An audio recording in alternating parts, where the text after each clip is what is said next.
अस्सलाम वालेकुम नाज़रीन, मैं हूं मंसूर अली खान। अपने डिजिटल चैनल के ऊपर आपको खुशामदीद कहेंगे। पिछले 12 घंटे की आम तीन खबरों के साथ एक दफ़ा फिर आपके सामने हाजिर है। आपसे दरख्वास्त, चैनल को सब्सक्राइब करना मत भूलिए, बेल आइकन प्रेस कीजिए। अगर आपको हमारी वीडियो पसंद आए उसे लाइक और शेयर ज़रूर कीजिएगा। अच्छा जी, मैंने आज से 2 दिन पहले आपको ये खबर दी थी कि बलूचिस्तान के अंदर जो वाक़या पेश आया है, इस हवाले से कोई बहुत बड़ा फैसला होने जा रहा है और मेरी खबर जो है बिल्कुल दुरुस्त साबित हुई है। और वैसे ही हुआ है कि बलूचिस्तान के अंदर एक बड़ा ऑपरेशन जो है अब शुरू कर दिया गया है और इस ऑपरेशन का नाम जो है ऑपरेशन शाबान रखा गया है। अब इस ऑपरेशन के अंदर जो है वो कोई छोटा मोटा ऑपरेशन नहीं है, बल्कि गनशिप हेलीकॉप्टर्स का भी जो है वो इस्तेमाल किया जा रहा है पाक फौज की जानिब से।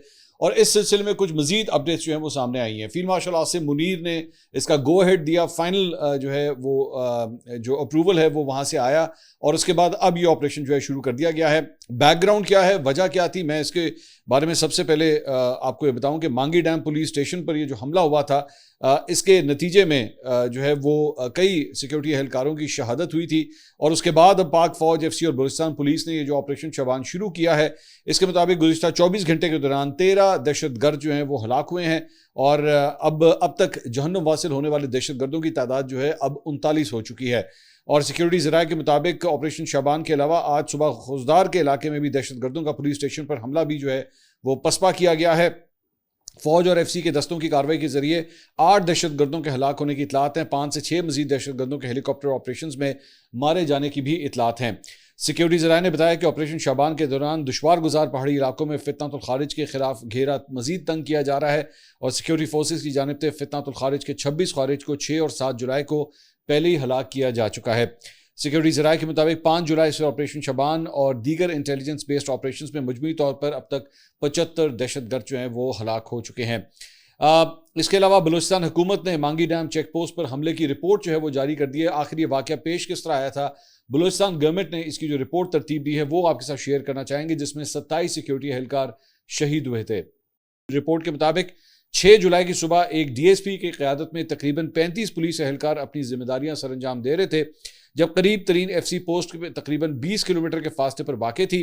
सूबाई हुकूमत के बयान में कहा गया कि सुबह तकरीबन 11 बजे दूर दराज इलाके से वक्फे से फायरिंग की आवाज़ें सुनाई दी। इतला फौरी तौर पर पुलिस हेडक्वार्टर्स और एफसी तक पहुंचा दी गई। चूंकि पोस्ट को हाल ही में इजाफी नफरी और बेहतर असलाह फराम किया गया था, इसलिए कमांडिंग ऑफिसर का मौक़िफ़ था कि मौजूदा नफरी सूरत हाल का मुकाबला करने की सलाहियत रखती है।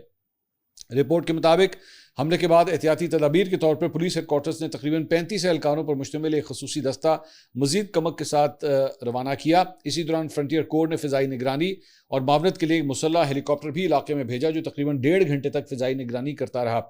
रिपोर्ट में बताया गया कि दहशतगर्दों ने बराह रास्त हमले के बजाय वक्फे से फायरिंग जारी रखी। मकसद ये था कि पुलिस अपना ज़्यादा से ज़्यादा गोला बारूद इस्तेमाल कर ले। शाम होते ही ये हुआ। पोस्ट पर मौजूद बेशतर गोला बारूद जो है वो इस्तेमाल हो चुका था, मगर एहलकार अपनी जगहों पर साबित कदम रहे। सूबाई हुकूमत के मुताबिक जब पुलिस की कमक पोस्ट के करीब पहुंची तो दहशतगर्दों ने इस पर भी शदीद फायरिंग शुरू कर दी, जिसके बाद कमक को कुछ फासले पर रुकना पड़ा। इस दौरान एफसी ने VTVL ड्रोन्स इस्तेमाल किए और मोटर फायर के जरिए दहशतगर्दों को निशाना बनाया। इसी कार्रवाई की आड़ में पुलिस और एफसी की नफरी ने आगे बढ़ना शुरू किया। यह भी बताया गया कि अंधेरा फैलते ही दहशतगर्दों ने पोस्ट पर बराह रास्त हमला कर दिया और इंतहाई करीब आ गए।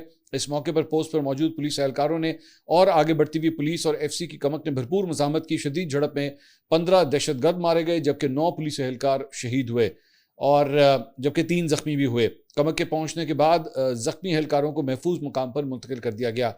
रिपोर्ट में कहा गया कि इस वक्त तक पुलिस पोस्ट का गोला बारूद तकरीबन खत्म हो चुका था। चुनाचा बाकी मानदा एहलकार, जिनमें डीएसपी समेत 28 पुलिस एहलकार शामिल थे, अंधेरे का फायदा उठाते हुए 2 ग्रुपों में निकलने लगे। डीएसपी की क़यादत में एक ग्रुप बहिफाजत निकलने में कामयाब हो गया, लेकिन दूसरा ग्रुप, जिसमें 18 एहलकार शामिल थे, रात के अंधेरे में दहशतगर्दों से जा टकराया और उन्हें यरगमाल बना लिया गया। हुकूमत का कहना है कि इस इलाके का जोग्राफिया इंतहाई दुश्वार गुजार है। बुलंद पहाड़, गहरी दरारें, पथरीले रास्ते और खाइयाँ ना सिर्फ नकलो हरकत को मुश्किल बनाती हैं, बल्कि लड़ाई भी ज़्यादातर करीब फासले पर होती है, जबकि मुशाहिदा इंतहाई महदूद रहता है। इन्हीं हालात के बायस एफसी और पुलिस की पेशकदमी इंतहाई एहतियात के साथ जारी रही, क्योंकि मुतादिद मुकामात पर घात लगाए जाने का खदशा मौजूद था। इस वाक़े के बाद एफसी और पाक फौज ने पूरे इलाके में जामे कोमिंग ऑपरेशन शुरू किया और 300 मुरबा किलोमीटर से जायद दुश्वार गुजार पहाड़ी सिलसिले पर मुहित इस इलाके में ऑपरेशन इस वक्त तक जारी रखने का फैसला किया गया है, जब तक तमाम अस्करियत पसंदों का खात्मा नहीं हो जाता। सूबाई हुकूमत ने कहा कि इस अफसोसनाक वाक़े के बाद मुख्तलिफ हलकों की जानिब से मुतादिद गुमराहकुन बयानिए भी सामने आए, ताहम दस्तियाब मालूमात के मुताबिक मांगी डैम पुलिस पोस्ट पर तैनात एहलकारों ने अपनी पूरी सलाहियत के साथ आखिरी दम तक जो है वो मज़ाहमत की है। तो अब पाक फ़ौज की जानिब से जो है वो एक बड़ा ऑपरेशन अब शुरू किया जा चुका है और इन दहशत गर्दों के मुख्तलिफ ठिकानों को जो है वो निशाना बनाना शुरू कर दिया गया है। मेरी इतलात के मुताबिक ये पिछले 5-6 दिन के अंदर जो भी डेवलपमेंट्स हुई हैं, उसके बाद अब बलूचिस्तान के अंदर जो शरपसंद अनासिर हैं उनके अगेंस्ट जो है वो अब बिल्कुल आयरन फिस्ट के साथ जो है वो अब उन्हें हैंडल किया जाएगा। और इससे पहले अगर कोई थोड़ी बहुत गुंजाइश थी भी, वो गुंजाइश जो है अब बिल्कुल मुकम्मल तौर पे जो है वो ख़त्म हो चुकी है। इसके अलावा खैबर पख्तूनख्वा के अजला करक और कोहाट की पुलिस ने एक बड़ी मुश्तरका कार्रवाई करते हुए पुलिस अफसरान और एहलकारों की शहादत में मुलविस इंतहाई मतलूब 4 दहशत गर्दों को हलाक किया है। करक और कोहाट पुलिस ने खटक डैम और दोनों अजला के सरहदी इलाके में दहशत गर्दों की मौजूदगी की मुसद्दका इतला पर एक मुश्तरका इंटेलिजेंस बेस्ड ऑपरेशन किया है और जिसमें ये 4 दहशत गर्द जो हैं वो हलाक हुए हैं। इसके अलावा बलूचिस्तान से ट्रेन सर्विस जो है आज दूसरे रोज़ भी मुअत्तल रही, जिसके सबब मुल्क के दीगर इलाकों के लिए कोई ट्रेन वहाँ से रवाना नहीं हो सकी। और ये बताया गया है कि पाकिस्तान रेलवे के मुताबिक ट्रैक पर मुरम्मती कामों के बायस ट्रेन सर्विस जो है वो फ़िलहाल मुअत्तल कर रखी है। अब ये सिक्योरिटी वजूहात हैं या जो तामीराती काम है, मुरम्मती काम है, इसकी वजह से हो रहा है, वी डोंट नो। इसके अलावा कोयटा के इलाके हन्ना उड़क के साने के खिलाफ एयरपोर्ट रोड पर गुज़िश्ता 5 रोज़ से जारी एहतजाजी धरना वज़ीर आला बलूचिस्तान सरफराज बुगटी और धरना कमेटी के दरमियान कामयाब मुज़ाकरात के बाद जो है वो ख़त्म कर दिया गया। 5 जुलाई को कोयटा के नवाही इलाके हन्ना उड़क कली बबरी में नामालूम मुसल्लह अफराद ने हमला करके 5 शहरियों को कत्ल, 8 अफराद को जख्मी जबकि 11 को अगवा कर लिया था। इस वाक़े के खिलाफ लवाहिकीन और अहले इलाका ने एयरपोर्ट रोड पर 5 रोज़ तक धरना दिया, जिसके बाद शहर की अहम शाहराह बंद रही और ट्रैफिक शदीद मुतासिर रही थी। उसके बाद वज़ीर आला ख़ुद जो है वो इस धरने के मुकाम पर पहुँचे और वहाँ पे उनके साथ सूबाई वज़ीर सेहत, इसके अलावा सेनेटर मंसूर काकड़ और कमिश्नर कोयटा जो है वो भी इनके साथ मौजूद थे। और उसके बाद उनके साथ जो है वहाँ पे जो लवाहिकीन थे उनके साथ मुज़ाकरात किए गए और अल्टीमेटली जो है उसके बाद ये धरना जो है वो ख़त्म कर दिया गया। इसके अलावा कराची यूनिवर्सिटी के अंदर जो है एक अफसोसनाक वाक़या पेश आया था, जहाँ पे शोबा सिंधी सकाफ़त में तलबा के दरमियान होने वाले पुरतशद्दुद तसादुम का मुकदमा जो है वो मुबैना टाउन थाने में जो है वो दर्ज कर लिया गया है। मुकदमा शोबा सिंधी सकाफ़त के तालिब इल्म नज़ीर अहमद वल अमीर बख्श की मुदियत में जो है वो दर्ज किया गया है। FIR के मुताबिक मुद्दई गुज़िश्ता रोज़ दोपहर 12 बजे अपनी क्लास के बाद शोबे की लेबॉर्ट्री में मौजूद था कि इसी दौरान शराज लशारी, उसामा यूसुफ, अहमद अजहर खासकेली, अरियान खासकेली और सलीम नामी तालिब इल्म वहाँ आए और मुबैना तौर पर गालम गलोच शुरू कर दी। मना करने पर मुल्ज़िमान ने मुद्दई को लातों और घूंसे से तशद्दुद का निशाना बनाया। ये इसकी फुटेज भी जो है वो सोशल मीडिया के ऊपर काफ़ी इस वक्त जो है वो सर्कुलेट कर रही है, जहाँ पे कराची यूनिवर्सिटी के अंदर ये अफसोसनाक वाक़या पेश आया है। अब आम तौर पर बेसिकली ये भी शो करता है कि जो यूनिवर्सिटी की इंतज़ामिया है उसे विजिलेंट होना चाहिए, उसे इस किस्म के पुरतशद्दुद वाक़यात को जो है वो कंट्रोल करना चाहिए।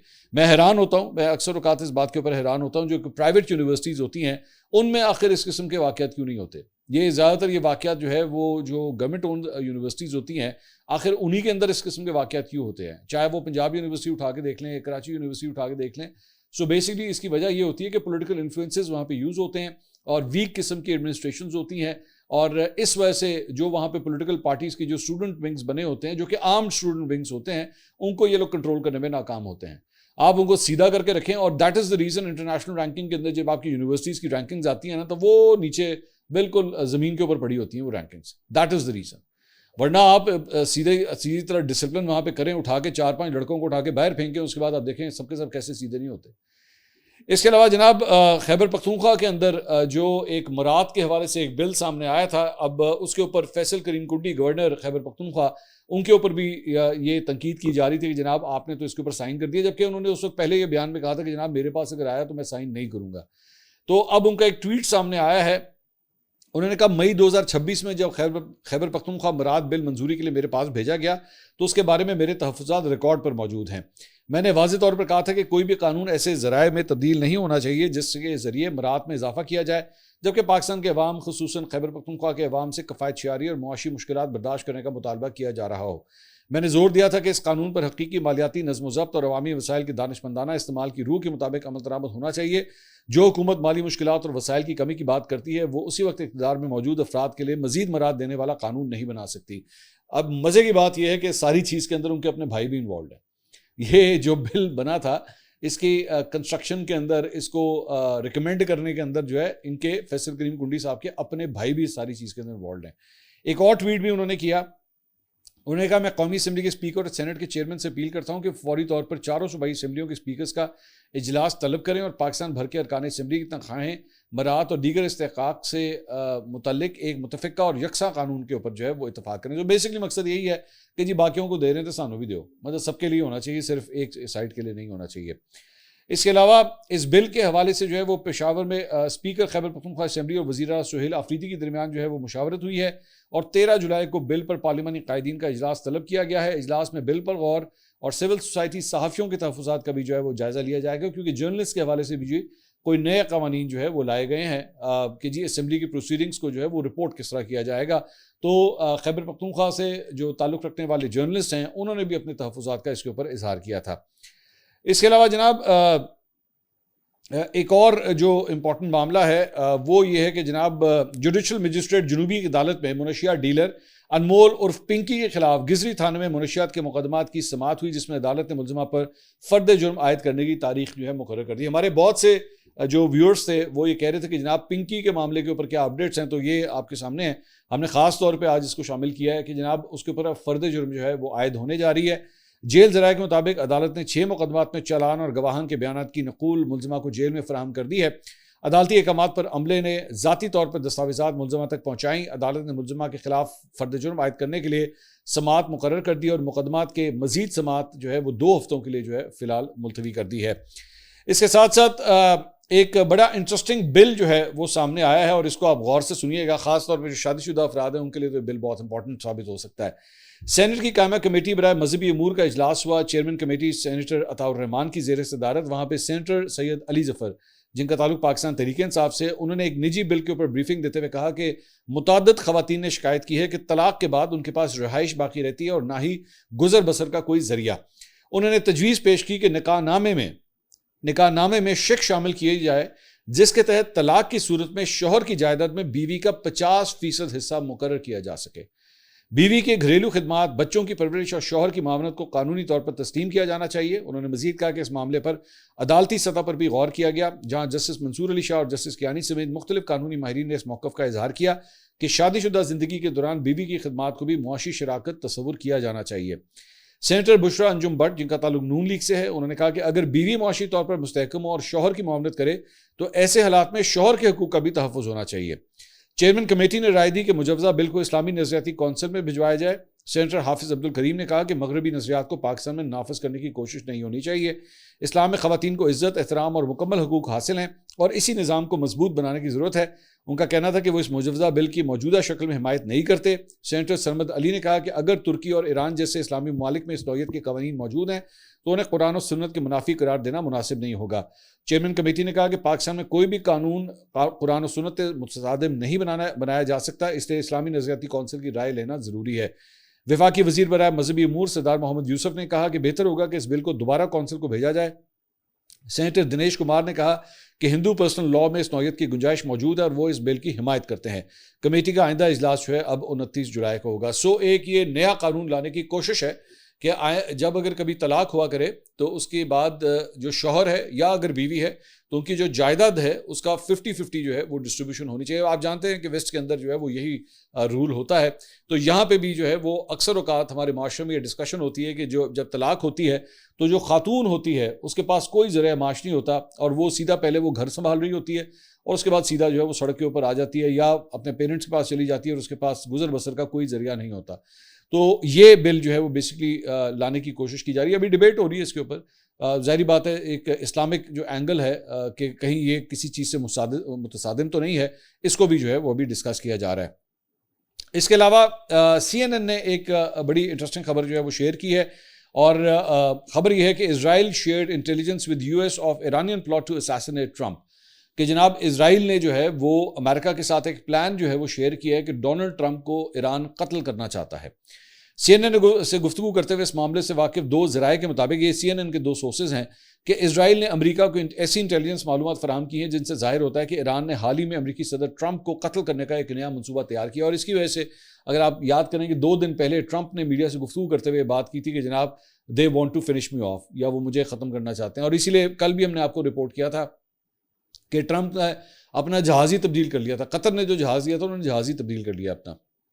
खबर में आगे कहते हैं क्योंकि ज़राए में से एक के मुताबिक इजराइल ने यह इंतबाह इसी हफ्ते अमेरिका को दिया। दूसरे जरिए ने बताया कि गुज़िश्ता चंद हफ्तों से अमरीकी इंटेलिजेंस इदारों को ट्रंप के कत्ल की मुमकिन साजिशों से मुतालिक मुसलसल इतलात मौसूल हो रही थी।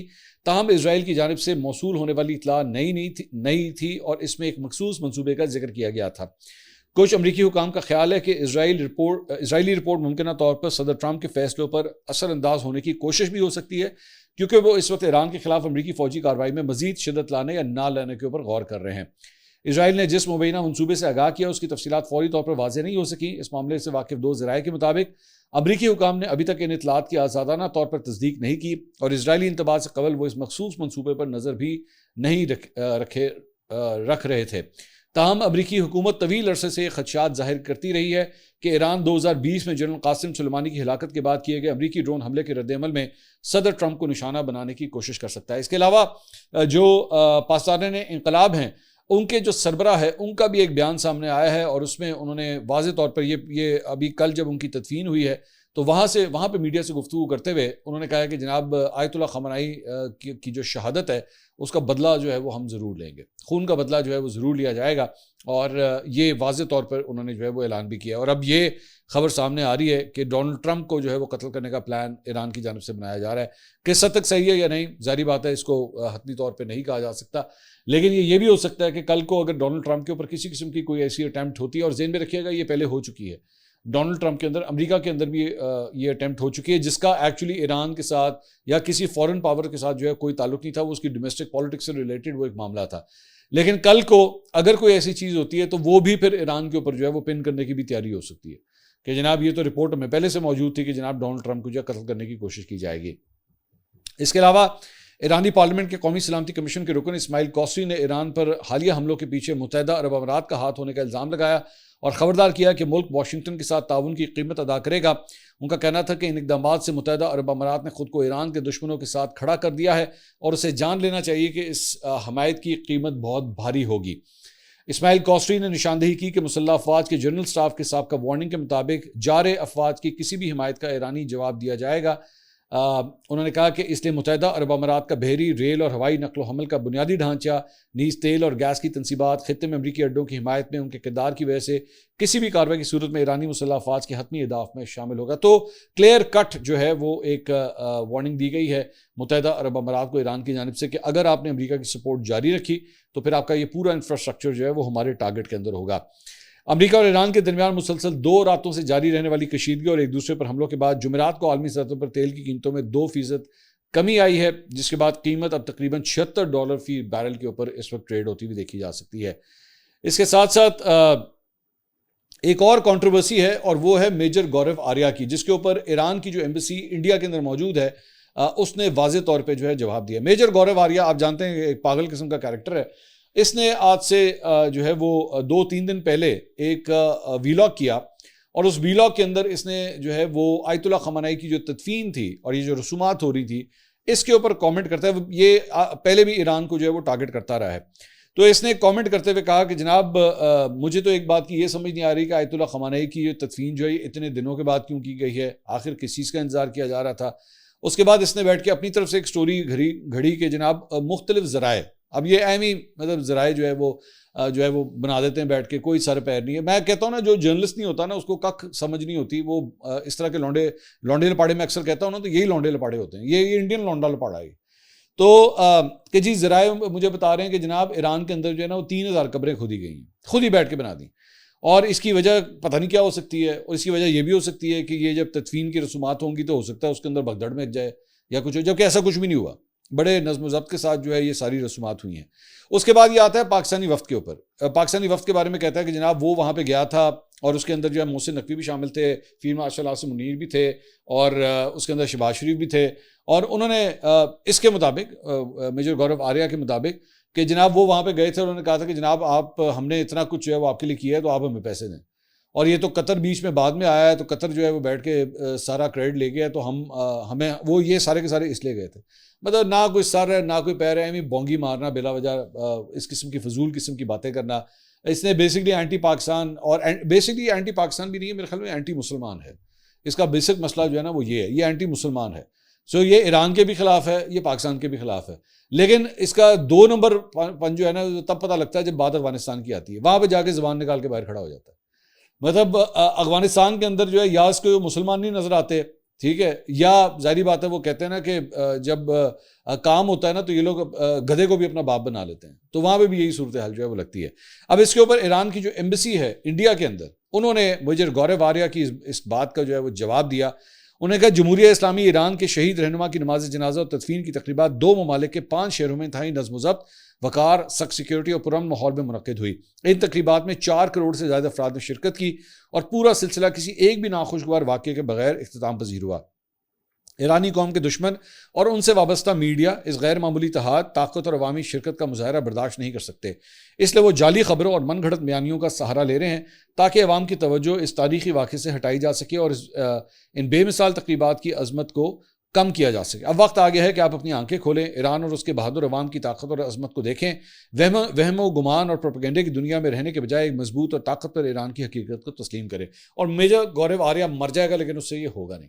होना तो ये चाहिए था कि आम तौर पे इवन पाकिस्तान के अंदर भी मैं आपको बताऊं कि इस बात का बड़ा ख्याल रखा जाता है कि कोई ऐसी बात ना की जाए, कोई ऐसा वीलॉग ना किया जाए। इवन दो लौंडे लपाड़े जो बाहर बैठे हुए हैं वो तो बकवास करते रहते हैं, लेकिन इस चीज़ का ये एक्चुअली लॉ है कि पाकिस्तान के जो इंटरनेशनल रिलेशनशिप्स हैं, आप कोई इस किस्म की बात ना करें जिससे वो डेंट हो। चाहे ये कहानी साइफर से शुरू हुई हो, चाहे पाक भारत जंग के ऊपर आए, चाहे अमेरिका और ईरान की जंग के हवाले से हो, ये पूरी सीरीज के अंदर आप उठा के देखें, वो जितना लौंडा लपाड़ा है ना, उसने हर मुमकिन कोशिश की है कि पाकिस्तान के जो इंटरनेशनल अफेयर्स हैं, उसके जो डिप्लोमेटिक रिलेशनशिप्स हैं, उनको डेंट किया जाए। उठा के देख लें, पूरी सीरीज है कि मेजर गौरव आर्या भी वही हरकत जो है वो इंडिया के अंदर बैठ के कर रहा है। अब इंडियन गवर्नमेंट के अंदर अगर थोड़ी सी सेंस होती, या ईरान के साथ अपने ताल्लुकात को ठीक करने के हवाले से थोड़ी सी कॉमन सेंस होती, तो वो मेजर गौरव आर्या के अगेंस्ट एक्शन लेते कि भाई तुम क्या मतलब बेतुकी की उड़ा रहे हो, जिसका ना सारा ना पैर, कौन सी 3000 खबरें, कौन सी भगदड़, ना कोई भगदड़ मची ना कुछ हुआ। और मतलब अगर भगदड़ मचे आपके ख्याल में आज के इस दुनिया में, जब इतना जर्नलिस्ट, पूरी दुनिया से जर्नलिस्ट वहां पे गया हुआ है ईरान के अंदर इसको कवर करने के लिए, एक हफ्ता, हमारे दोस्त हैं वसीम बदामी साहब, बहुत पता नहीं कितने दिनों से वहां पे गए हैं, आपके ख्याल में वहां पे भगदड़ मचती तो किसी को पता ना लगता? तो जो मुंह में आया बकवास कर दी, जो मुंह में आया वो सिर्फ अपना यूट्यूब जो है वो बेचने की खातिर जो है वो आपने बात कर दी। होना तो ये चाहिए था कि इंडिया इस शख्स के अगेंस्ट एक्शन लेता, लेकिन लेगा नहीं, क्योंकि उन्हीं का पाला हुआ है। अगली वीडियो में आपसे दोबारा मुलाकात होगी। अल्लाह हाफ़िज़।